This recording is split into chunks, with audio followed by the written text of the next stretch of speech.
Hola, ¿qué tal? Muy buenas tardes, queridos amigos. Soy Mauricio Reina. Estoy muy contento y muy agradecido de compartir con ustedes una nueva transmisión de la Hora PAF. Estamos en la Hora PAF. Muy buenas tardes a todos. Sean bienvenidos a este programa. Encantado que me hayan invitado, que me hayan considerado para participar.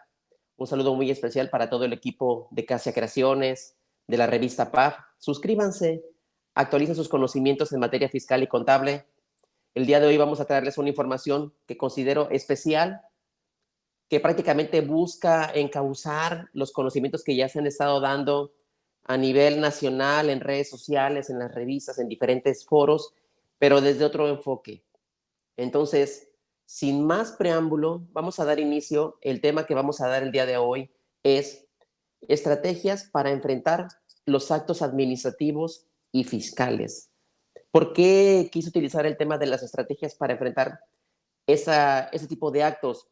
Porque he visto en la práctica profesional que muy pocos colegas, contadores y abogados propiamente hablando, y también para los estudiantes que nos están viendo, en el ánimo de conocer este amplio bagaje de la materia administrativa, podríamos cometer ciertos errores.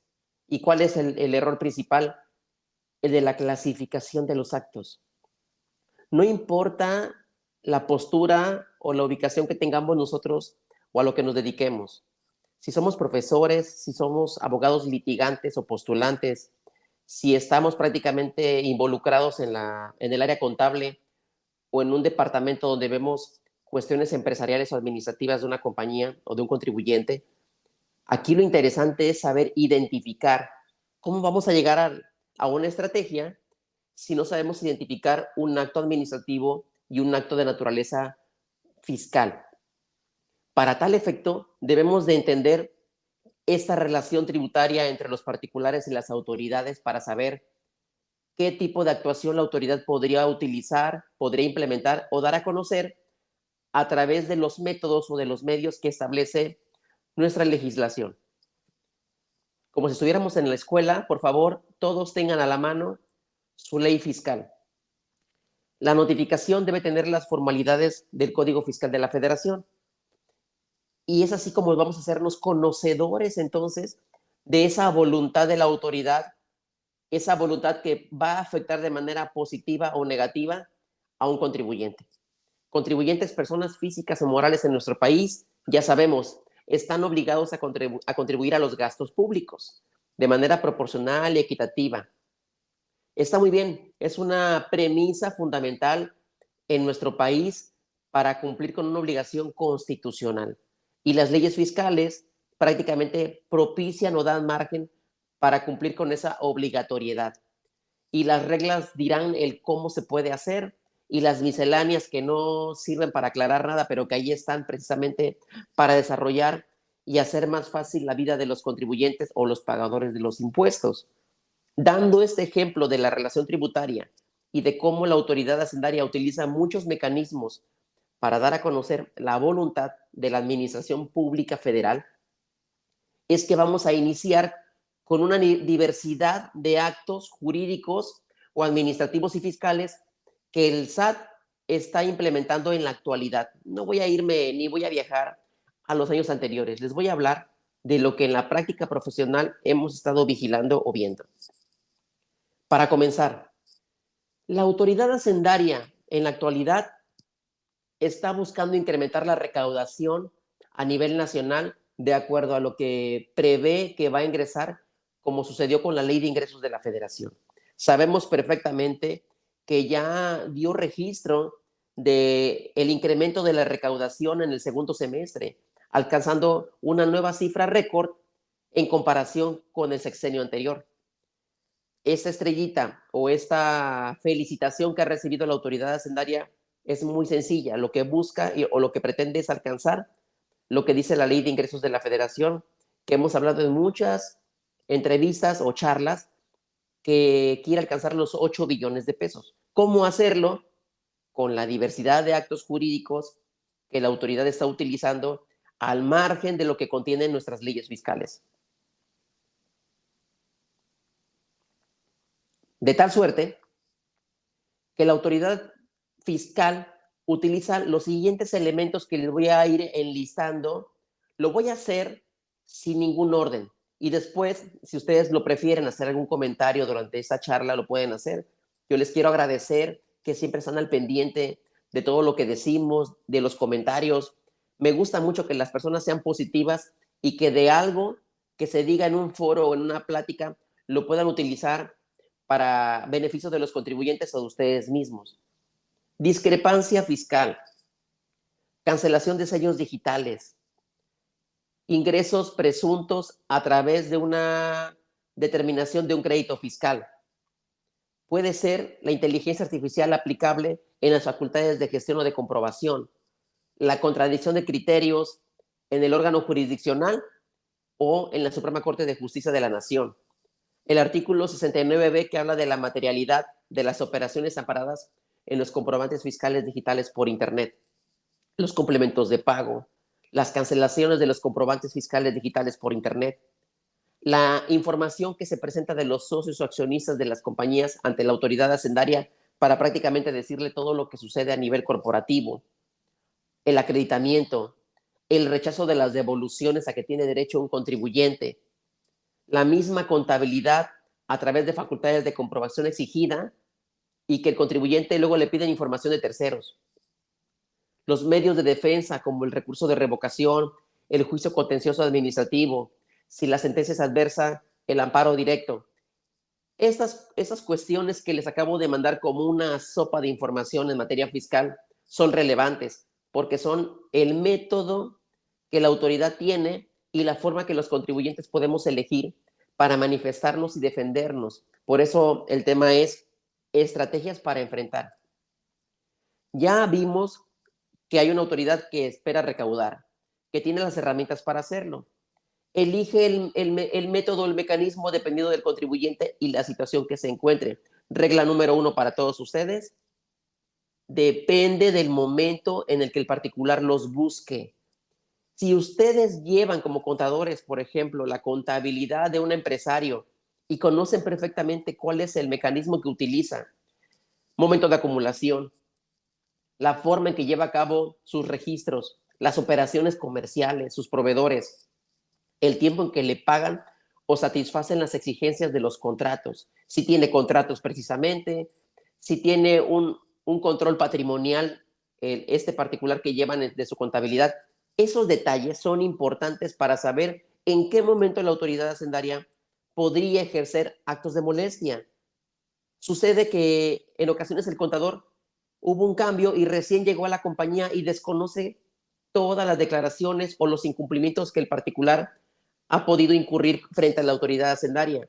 Por eso, cuando revisan el buzón tributario o imprimen en la 32D para saber cuál es la opinión de los particulares, ahí viene el grave problema. Es ahí donde surgen todas las dudas o todos los inconvenientes en la labor diaria de un contador, por ejemplo, o incluso de un equipo de abogados. También a los abogados tenemos el infortunio o prácticamente estamos desfavorecidos cuando conocemos a un cliente que ya viene arrastrando muchos problemas en ejercicios fiscales anteriores y resulta que la autoridad ya le embargó las cuentas bancarias, ya prácticamente el contribuyente se desapareció del domicilio fiscal y está en otra hipótesis, ya prácticamente no nada más es ni contable ni fiscal, sino podría llegar incluso a temas penales. Por eso es importante el momento en el que nos relacionamos con el contribuyente para que podamos llegar a identificar los actos de molestia. Son las reglas principales que en una prestación de servicios profesionales debemos de tener. Recomendaciones que yo pongo en esta charla para que por favor las tomen en consideración si es que les son de utilidad. Primer paso entonces. En el buzón tributario reciben una información de la autoridad hacendaria del SAT precisamente, donde les dicen que han detectado ciertos movimientos en las cuentas bancarias, pero que en comparación con las declaraciones de la persona física, hay una diferencia y que esa diferencia se presume que es discrepancia fiscal. ¿Les ha sucedido? Estamos hablando prácticamente de una facultad de gestión y de comprobación combinada y que se sustenta en el artículo 91 de la Ley del Impuesto sobre la Renta. ¿Qué quiere decir la autoridad hacendaria con este ordenamiento o con este contenido del artículo 91 que les acabo de referir. Que hay erogaciones superiores a los ingresos declarados y que esas declaraciones obviamente son las declaraciones anuales de las personas físicas. He escuchado comentarios de que la discrepancia fiscal es para morales. No, hay otro mecanismo para revisar o ejercer facultades contra las personas morales. Estamos con personas físicas. Esta discrepancia fiscal es muy sonada porque tiene una característica muy importante. Su procedimiento es interno dentro de la ley del impuesto sobre la renta. No lo regula el Código Fiscal de la Federación.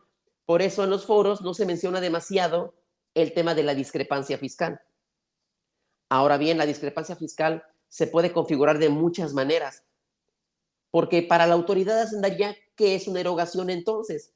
Desafortunadamente tenemos que para la autoridad, de manera muy arbitraria, una erogación podrían ser los depósitos en las cuentas bancarias.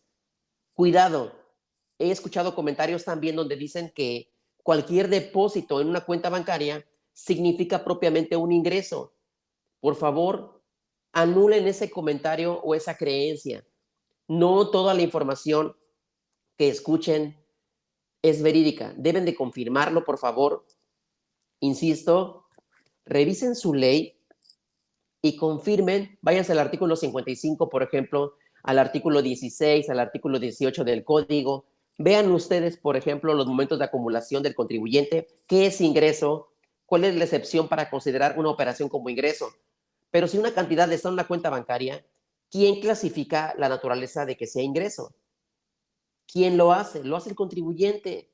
Cuando el contribuyente no clasifica las operaciones, pero tampoco está dado de alta en el RFC, tampoco hay un comprobante fiscal que ampare la operación, y sobre todo, si no hay un registro de esa operación, entonces lo que sucede es que le abrimos la puerta a la autoridad para determinar ingresos presuntos o la determinación estimativa de los mismos ingresos. En el tema de las personas físicas, hablando propiamente de esa discrepancia fiscal, las erogaciones pueden estar colmadas en una transferencia de cuenta bancaria. La autoridad puede pedirle información a los bancos porque los bancos, lo sabemos muy bien, están obligados a mandar la información al SAT. Constantemente el banco informa todos los movimientos, todos los depósitos, nadie se exceptúa, no importa el tipo de plástico, el tipo de cuenta abierta a nombre del contribuyente. Si hay flujo de recursos, si hay ingresos clasificados o no en una cuenta bancaria, prácticamente van a formar parte de esa información que los bancos o instituciones financieras le dan al SAT. El SAT entonces se entera y prácticamente en esa tómbola tributaria va a mandar una carta de invitación o en su defecto inicia con la presunción de discrepancia fiscal. Aquí les quiero decir algo muy importante.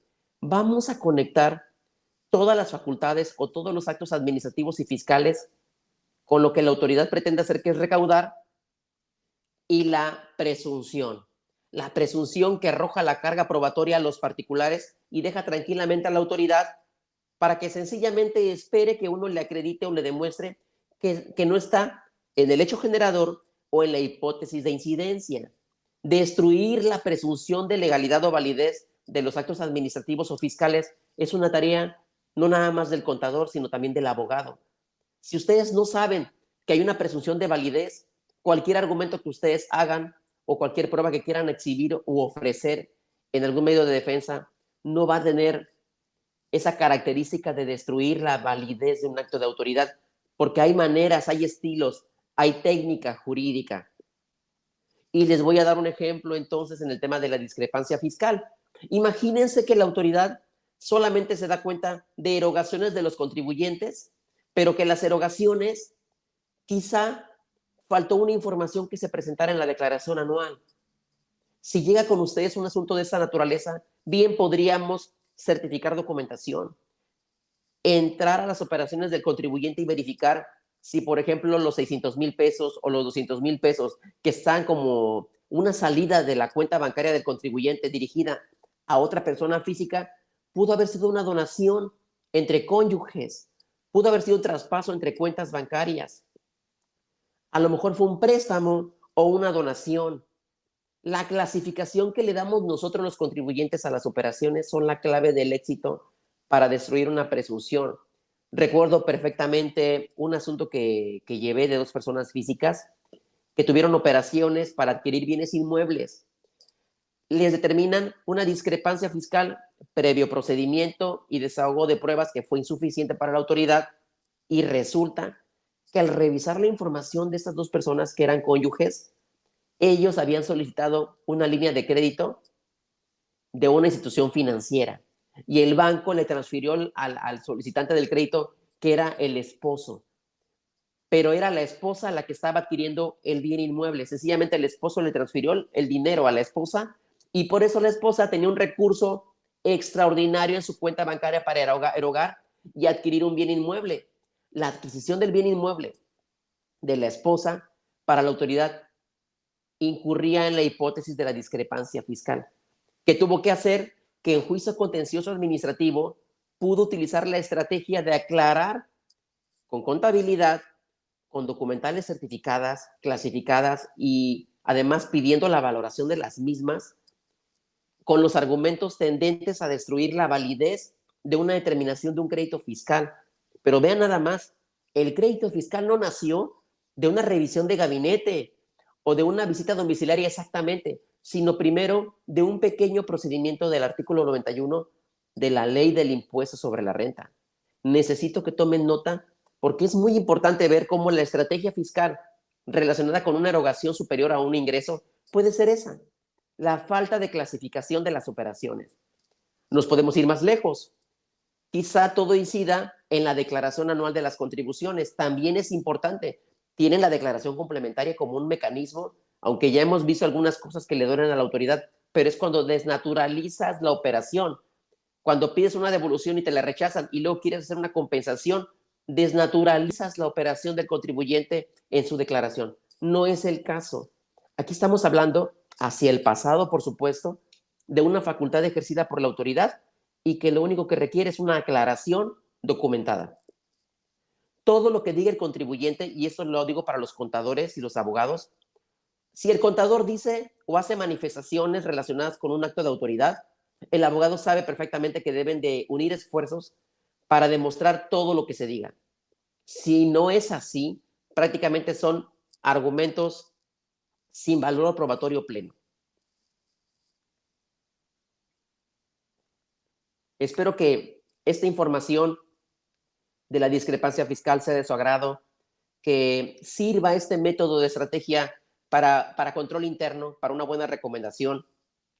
Recomendaciones adicionales diría que los particulares no presten sus plásticos, sus tarjetas bancarias, que verifiquen los traspasos entre cuentas, que prácticamente valoren incluso cuál es la relación conyugal y cuál es la forma en que se unieron en matrimonio, los hijos, los depósitos en la cuenta bancaria. Esas compras o adquisiciones deben estar justificadas con la declaración anual, porque no puede ser posible que haya contribuyentes que en su declaración anual manifiesten 5 pesos de ingresos y tienen un vehículo, tienen tarjetas bancarias, tienen créditos por todos lados. Entonces, ese nivel de deuda no está justificado.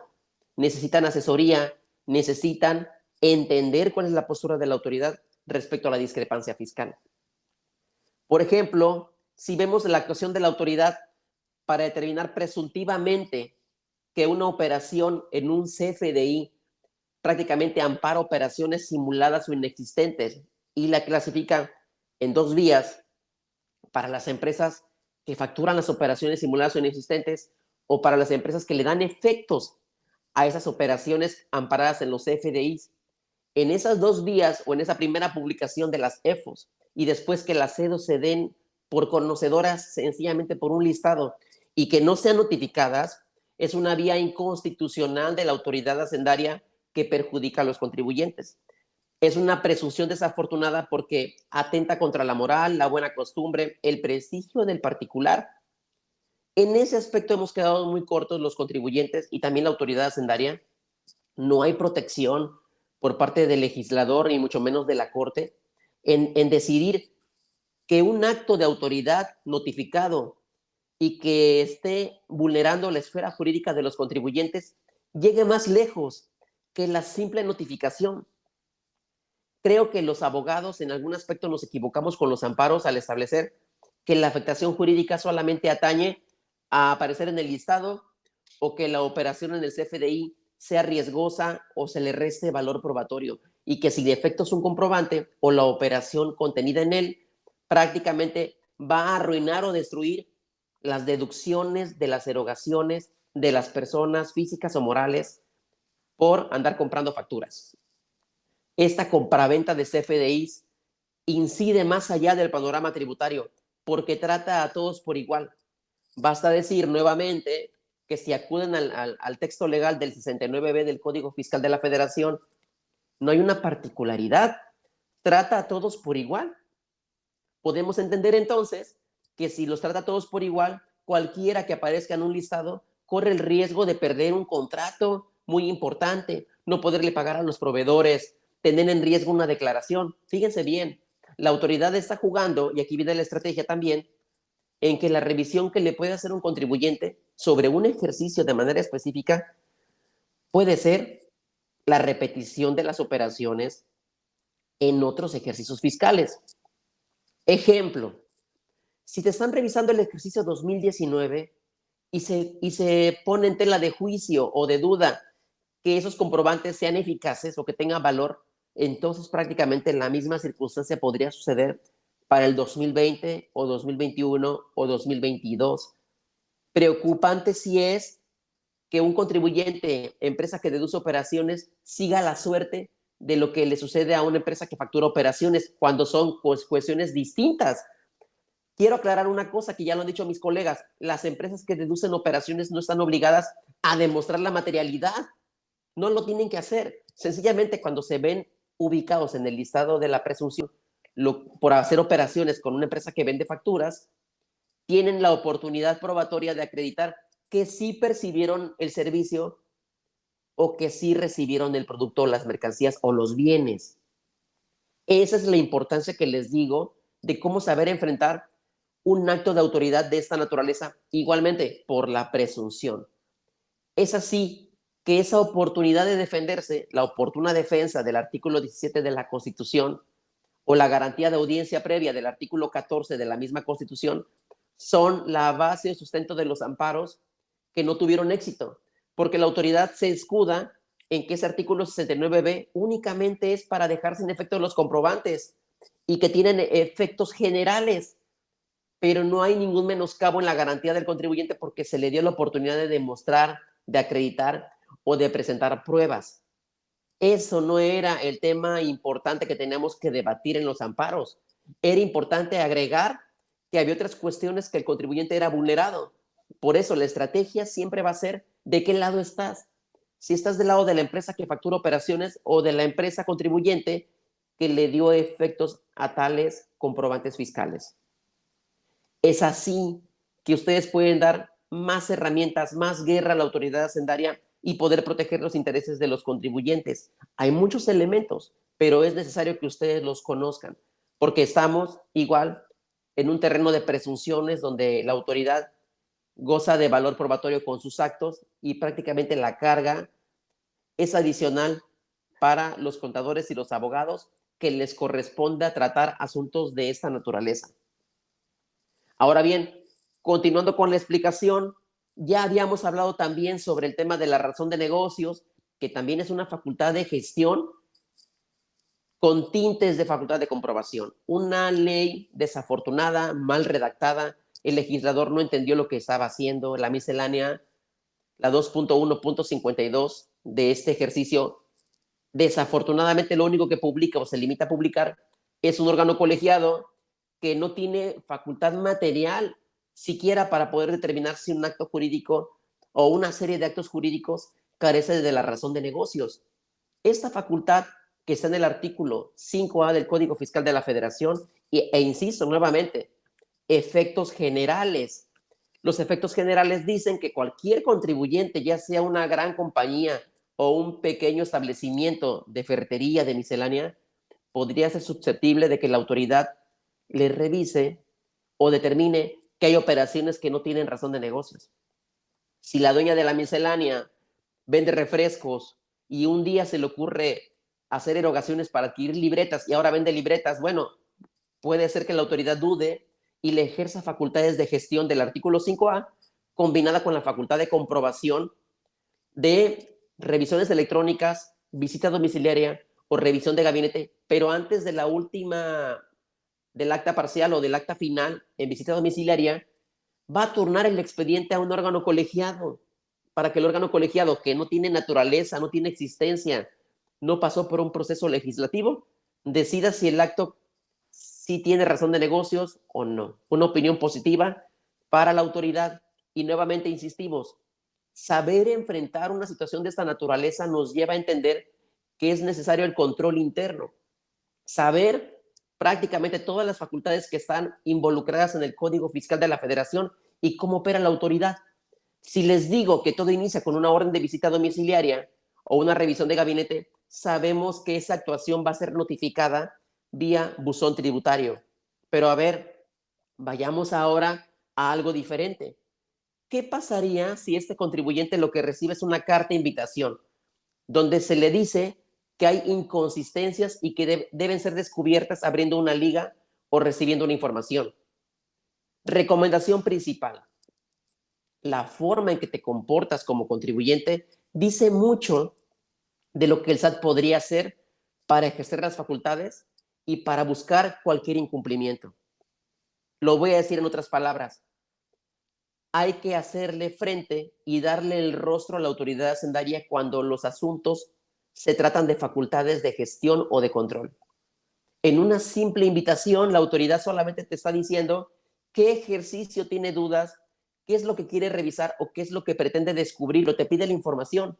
Y muchos asesores o muchos abogados, colegas, lo que hacen es prácticamente dicen, es una llamada a misa, yo no recomiendo que vayas a las oficinas de la autoridad, o no abras la liga electrónica, ni des la información de quién es el representante legal. No lo hagas, no tiene caso. Ese desacierto o ese rechazo de la autoridad con el contribuyente riñe y rompe toda la buena relación tributaria. Es un mensaje que le mandamos a la autoridad hacendaria de nos vamos a escapar, no queremos tener ningún problema con el SAT, preferimos no ver. Esto tiene que ver mucho también con la forma de pensamiento de los contribuyentes. Un contribuyente ve al SAT como una autoridad de riesgo, una autoridad que se excede en sus facultades o que es muy arbitraria, pero es una simple autoridad. En las invitaciones, por favor, la recomendación principal que les damos en este día, en la hora PAF, es que enfrenten la situación. Conéctense en la liga electrónica, tengan esa entrevista de vigilancia profunda, descarguen los documentos que les mandan en PDF para que conozcan qué es lo que la autoridad está revisando, porque todavía no ha iniciado facultades de comprobación. En ese momento, ni siquiera hay un crédito fiscal determinado para que tengan el problema de decir, yo le debo al fisco. ¿Qué autoridad es la que está tratando de revisar tal situación? ¿Es auditoría? ¿Es la autoridad recaudadora? Deben de saber vincular las facultades de las autoridades para saber cómo enfrentar y aclarar a través de esas estrategias la situación real del contribuyente. Conservar la calma, recabar la información, leer con detenimiento este archivo en PDF sobre esas irregularidades o diferencias del particular. No digo que no sea importante, lo que sí digo es que cuando tenemos una visita domiciliaria es muy diferente a tener una invitación. Durante una invitación tenemos toda la posibilidad de hacer muchas cosas. Reunirnos con el equipo contable, revisar las declaraciones nuevamente, revisar los comprobantes fiscales incluso, porque por ahí puede ser que la autoridad tenga dudas sobre que han disminuido las contribuciones o los cálculos impositivos. De tal suerte que no todo está dicho en una carta de invitación, pero en una facultad de comprobación ya es diferente. Ya la autoridad ha decidido entrar al domicilio del particular o revisar su contabilidad. Una vez que lo hace, por normatividad y por experiencia propia, les puedo decir que a la autoridad le encanta revisar porque va a determinar contribuciones omitidas, va a liquidar contribuciones. Ese crédito fiscal llegará porque llegará si la autoridad ejerce sus facultades del artículo 42 del Código Fiscal de la Federación. Entonces, una carta de invitación, primeramente revisar si el buzón tributario es el correcto, si no es producto de un hacker o si es un correo falso. hay que revisar bien la página del SAT, hay que revisar bien nuestro buzón tributario, hay que consultarlo cotidianamente. Hay casos en que el contribuyente no conoce ni lo que la autoridad le está queriendo notificar. Hay contribuyentes que no han actualizado ni su buzón tributario. Detalles de esta naturaleza arruinan una posible defensa. Y bueno, ya les he hablado de varias facultades de gestión y de comprobación. Ya les hablé también de las cartas de invitación. En los procedimientos de vigilancia profunda, aquí viene otra característica muy importante. Te hacen un listado de ciertos ejercicios. A la autoridad le gusta mucho ver esos comportamientos atípicos y confrontarlos con lo que le va a decir el contribuyente. Hay que revisar, por ejemplo, si te están exigiendo declaraciones o se presentó una declaración complementaria de manera indebida o se pidió una devolución a la que no tenías derecho o hay diferencias entre lo facturado y lo declarado, pero hay que ver los ejercicios fiscales. Si clasificamos, por ejemplo, que la autoridad exige 2016 al 2021, aquí la pregunta que les haría a todos ustedes, para que también ustedes traten de interactuar conmigo y les agradezco mucho de verdad, es ¿qué ejercicio fiscal no me preocuparía en caso de que me exigieran el 2016 en este momento o 2017? ¿Cuál sería la recomendación? Y en caso de que hubiera una irregularidad, ¿qué sugerencias haría el departamento contable para ajustar las declaraciones, para ajustar los comprobantes y el entero de las mismas contribuciones? ¿Dónde estaría entonces el mecanismo de protección como estrategia cuando la autoridad apenas nos está invitando a regularizarnos, por ejemplo, o a darnos a conocer las irregularidades?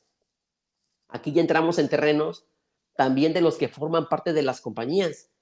El representante legal, el administrador único, los accionistas, quién es el beneficiario controlador, quién tomó las decisiones de la compañía, cuáles fueron los movimientos que tuvo la compañía durante el año o durante diversos ejercicios fiscales. ¿Se presentaron los avisos? ¿El notario presentó los avisos? ¿La persona moral también estaba obligada porque llevaba a cabo actividades vulnerables? Ese entorno es un entorno de conflicto, donde la autoridad tiene información en tiempo real. Nosotros, como abogados y contadores, y también estudiantes, debemos de entender que tenemos las herramientas para saber y poder conocer la actuación de la autoridad. La autoridad hacendaria en ese aspecto es muy previsible porque se maneja por normatividad. En base a o con fundamento en esa normatividad, nosotros podemos entender que tenemos la oportunidad de hacer un control interno. Siguiente recomendación entonces, estar siempre localizados. Si es preciso y tienes la duda, solicitar una verificación de domicilio ante la misma autoridad, porque les decía, le das la cara a la autoridad y así prácticamente le puedes demostrar que sí estás localizado o localizable en términos de las revisiones de la autoridad cuando aplican esas locuciones, localizado o localizable. ¿Y por qué lo digo? Porque la reina de las facultades desde el año 2016, que prometí no hablar de cosas anteriores, pero es que en la actualidad sigue estando vigente, es cuando la autoridad deja sin efectos el certificado de sello digital. Y antes era exclusivo nada más de contribuyentes, personas físicas y morales, cuando realizaban operaciones lucrativas o de especulación. Ya no. Queridos amigos, déjenme decirles que ya las autoridades de gobierno, entidades federales, locales o municipales, están siendo vinculadas con un incumplimiento ante la autoridad que está contenida en el artículo 17H y 17H bis del Código Fiscal de la Federación. ¿Por qué establecen esos artículos? Primero, una restricción temporal para que en lo que aclares lo que la autoridad está determinando pueda seguir emitiendo CFDIs y timbrando los comprobantes. Pero cuando no desvirtúas, nuevamente, es una presunción legal. La presunción arroja la carga probatoria a los contribuyentes. Debes demostrar que no estás en la hipótesis del artículo 17H o del 17H bis para aclararlo, porque de no ser así, no podrás emitir los comprobantes fiscales digitales. ¿Qué problemas puede haber? Lo hemos dicho muchas veces. El detalle es que ya los problemas te llevan a las multas formales. Prácticamente es la pérdida del patrimonio de un negocio. Un negocio, por ejemplo, para distribuir las ganancias, los dividendos, para poder clasificar hacia dónde quieren llegar, necesitan forzosamente de esta herramienta tributaria de poder facturar. El no poder facturar en la actualidad le corta los brazos a un contribuyente. Fiscalmente va en contra incluso de la recaudación, lo he dicho muchas veces. La misma autoridad también se afecta a sí misma porque en el ánimo de recaudar de manera pronta a través de una facultad de gestión, arruina la misma recaudación porque afecta la operación de un contribuyente. No hay un análisis exhaustivo de una persona que está de lejos en la computadora del SAT para mandar una información y prácticamente dejar sin efectos el certificado de sellos digitales.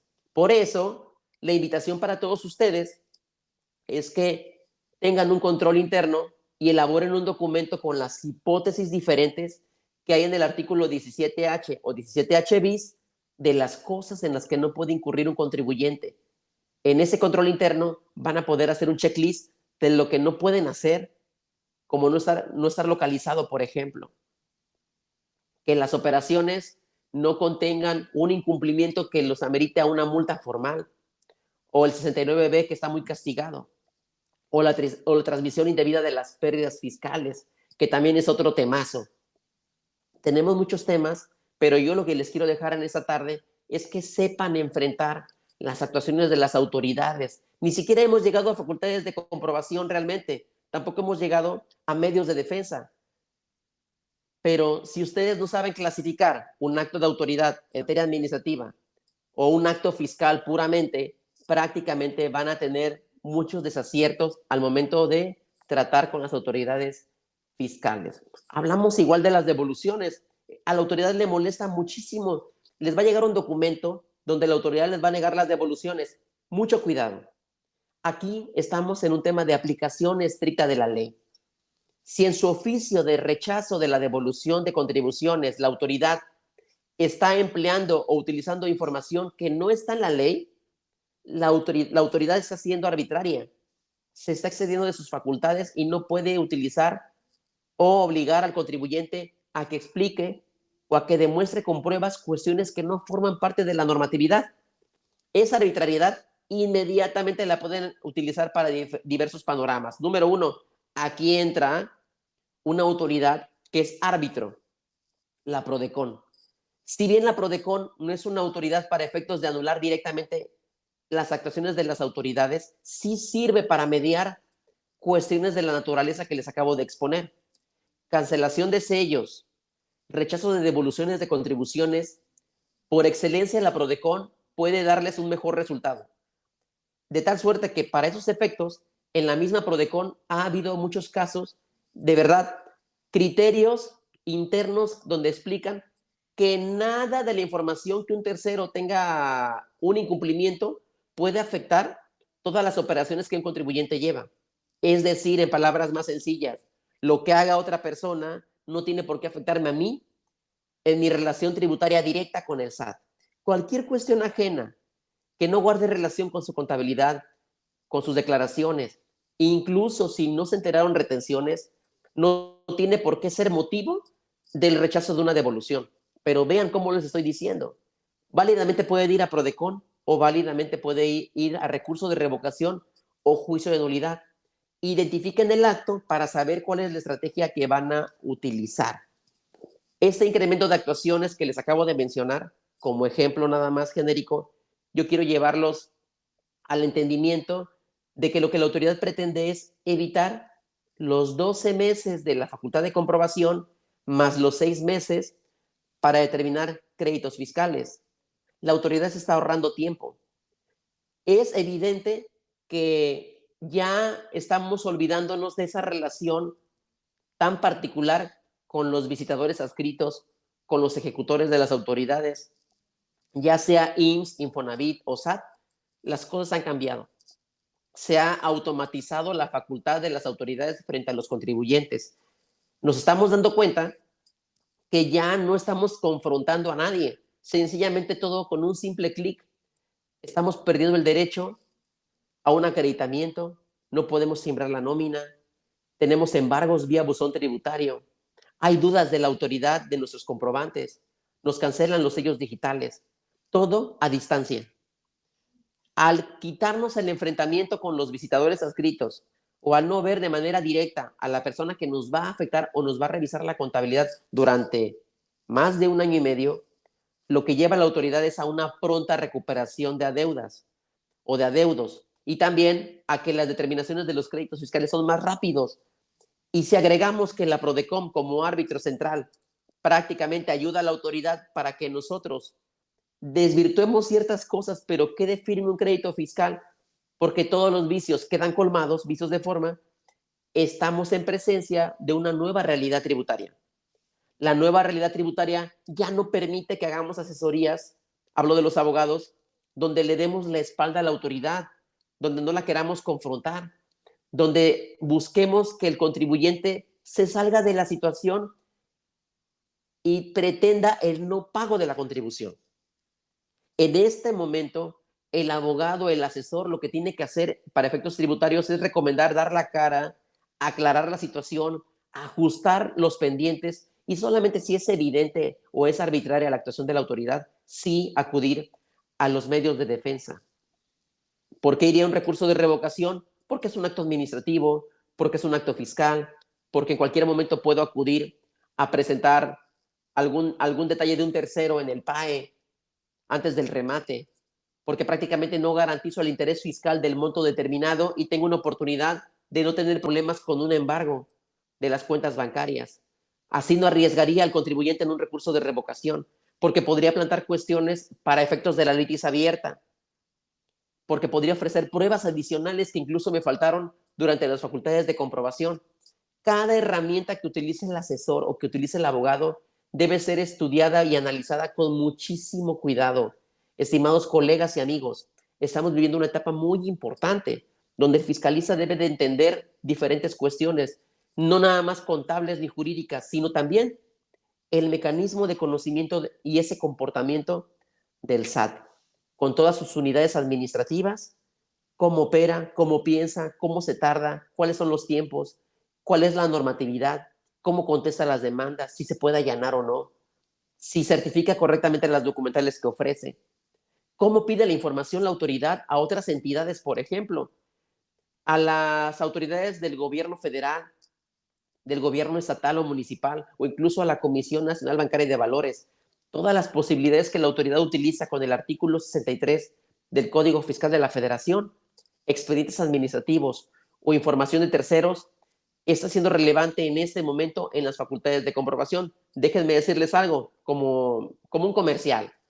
Cuando la autoridad hacendaria está revisando un ejercicio fiscal y te encuentra muchas cosas y pide información diversa, entre más avanza, más se equivoca. ¿Cuál es la tarea de nosotros, los abogados o los contadores o los que asesoramos a una compañía en temas administrativos? Elegir correctamente el camino de la defensa, establecer de manera consciente con el contribuyente cuál es el alcance y cuál es el riesgo probable. ¿Un contribuyente tiene riesgo? Sí, evidentemente. La pregunta que les hago es, ¿al SAT le interesa que el contribuyente siga operando, que siga contribuyendo, que realmente forme parte de esa recaudación que tanto espera la autoridad? Y la siguiente pregunta, ¿al contribuyente, al empresario, realmente le interesa generar ingresos para pagar contribuciones también y contribuir al gasto público? ¿O solamente quiere facturar ingresos y pagar lo que menos se pueda, dándole la espalda al SAT? Son comentarios que yo hago en esta tarde porque es importante invitar a la reflexión. No puede ser posible que siempre estamos recibiendo clientes que no tienen un ejercicio cuestionado, sino que tienen hasta 6 ejercicios cuestionados, donde hay omisión de declaraciones, omisión de información. Ya no hablemos de compliance porque no tiene caso. ¿Qué compliance puedes hacer con un contribuyente que no ha cumplido nada o que no ha entregado ninguna información? Es importante entonces que conozcamos los medios de defensa, las oportunidades de éxito de las autoridades y de los contribuyentes, cómo la Prodecon ha jugado un papel muy importante a pesar de la situación en la que se encuentra, que no tiene titular a nivel nacional, cómo los comprobantes fiscales digitales ya son parte importante de la autoridad para definir en qué incurrió un contribuyente, porque ahí sabemos qué tipo de contribuyente es, el momento de acumulación, la forma de pago, el concepto del CFDI para saber si es estrictamente indispensable la operación de los contribuyentes con otras personas, de tal suerte que ya la autoridad ya no tiene el interés ni siquiera de revisar la contabilidad. No tiene el interés porque ya en ese momento, y también los contadores, ahí va un regaño para también una llamada de atención, pero hay contadores que ahora resulta que también llevan contabilidad solamente conforme a comprobantes fiscales digitales. Y no sé si me alcanza el tiempo, pero el régimen fiscal es muy importante y creo que ha sufrido muchos cambios. En el aspecto cotidiano, la autoridad incorporó el RECICO, régimen simplificado de confianza, supuestamente para no necesitar de un contador. Y lo que hemos visto es que el régimen está rebasando la operación de los contribuyentes. Es el régimen fiscal, por ejemplo, en personas morales, que tiene apabullado a un departamento contable de grandes compañías para efectos de llevar el coeficiente de utilidad o no, para ver si eres persona moral, régimen general de ley, o cambias tu manera de tributar. Y al cambiar tu manera de tributar, cambias todas las condiciones, porque depende de la autoridad, no realmente depende de la voluntad del asesor o de la persona moral, en este caso que les acabo de mencionar. Creo que ahí ha faltado muchísimo del legislador en entender, no se han sumergido a las actividades lucrativas de las empresas en nuestro país, desconocen ese aspecto. ¿Cuánto le dolió, por ejemplo, a los que eran del RIF que pasaran a Recico y que no tuvieran posibilidad de hacer las deducciones o efectuar las deducciones? Y también para efectos de la PTU. ¿Afectación de derechos o realmente ese cambio era un beneficio para todos al declarar solamente sobre lo facturado? Esos elementos que les acabo de mencionar son una gama de información que en torno a lo que hace la autoridad prácticamente nos puede permitir mejorar como profesionistas, perfeccionar nuestras asesorías, entender cómo funciona la autoridad y cómo llega y nos puede dar un acto que psicológicamente nos tenga amenazados. Nada más como algo burdo decir, ¿por qué en vigilancia profunda la autoridad no dijo simplemente invitación, oficio de invitación o oficio de análisis? Le puso vigilancia profunda para que psicológicamente los contribuyentes se asustaran realmente de lo que podría hacer el SAT con, con sus declaraciones, con sus contribuciones, con las operaciones realizadas con otros contribuyentes. Esa fuerza o ese impacto teórico y psicológico de la autoridad sigue amenazando a los contribuyentes. Por eso ya están evitando ejercer facultades de comprobación las autoridades y por eso los contribuyentes evitan los medios de defensa. Esperemos que con esta charla sí se animen a incrementar los conocimientos, a clasificar mejor los actos de las autoridades, a utilizar estrategias genuinas, novedosas, algo que ayude a detener toda la posible arbitrariedad del SAT. Hay que hacerlo. Hay que fomentar el amparo indirecto. Hay que fomentar los casos de aclaración ante la autoridad. Si ese buzón tributario es un medio de comunicación y solamente se utiliza para recibir malas noticias, debemos de saber utilizarlo también para enfrentar a la autoridad, para aclararle ciertas circunstancias o ciertos métodos. Yo espero que si tienen algún comentario adicional acerca de la miscelánea, por ejemplo, que podamos tratar ese tema en algún otro programa, algún comentario de algún ejemplo que tengan ustedes de cómo están enfrentando a las autoridades en ciertos casos, que me lo hagan saber y con mucho gusto lo podemos aclarar, lo podemos tratar. Les agradezco muchísimo verlos a todos conectados en esa transmisión especial de la hora PAF. Agradecido también con la revista PAF, con Casa Creaciones, con su director general, Felipe Ávila Reyes, con todo el equipo tecnológico, con Joan Irving Valtierra, por toda la labor que hace, por las grandes invitaciones a todos los colegas para participar. Yo les invito a que se suscriban en la revista. Hay muchos artículos muy importantes, colegas y amigos que contribuimos. De verdad, lo hacemos con mucho cariño y con mucho esfuerzo para que todos ustedes tengan un buen producto, para que lo que además es muy importante, es un catálogo de información donde cualquier cosa que se desconoce o donde quieran incrementar sus conocimientos también, ustedes puedan acudir a la revista y ahí puedan descubrir una interpretación o una opinión personal de nuestros colegas. Cada 15 días ahí está la revista en sus manos para que la puedan adquirir en tiendas Sanborns o se comunican a las páginas oficiales, como en este caso en la hora PAF, que también tenemos difusión de diferentes temas. Yo quiero llevarlos a la reflexión, quiero decirles que es un buen momento para elevar nuestra profesión, para impactar la tecnología y acomodarla o llevarla de la mano para enfrentar a las autoridades. No que la tecnología nos apabulle. Ejemplo, la nueva aplicación del SAT. He escuchado comentarios desafortunados donde dicen que hay que tener cuidado en no descargar la aplicación. Esta nueva aplicación de la autoridad hacendaria para facturar, conózcanla, descárguenlo, investiguen en las redes sociales o en las páginas de YouTube qué opinamos los colegas acerca de las aplicaciones de la autoridad. Es un avance para la autoridad hacendaria. ¿Y nosotros qué vamos a hacer? Ya hablamos del metaverso en muchos foros, hemos hablado de la inteligencia artificial y solamente parece que a cierto grupo de colegas les interesa saber que hay un robot fiscal que determina de manera automática los comportamientos. Y con eso quiero concluir.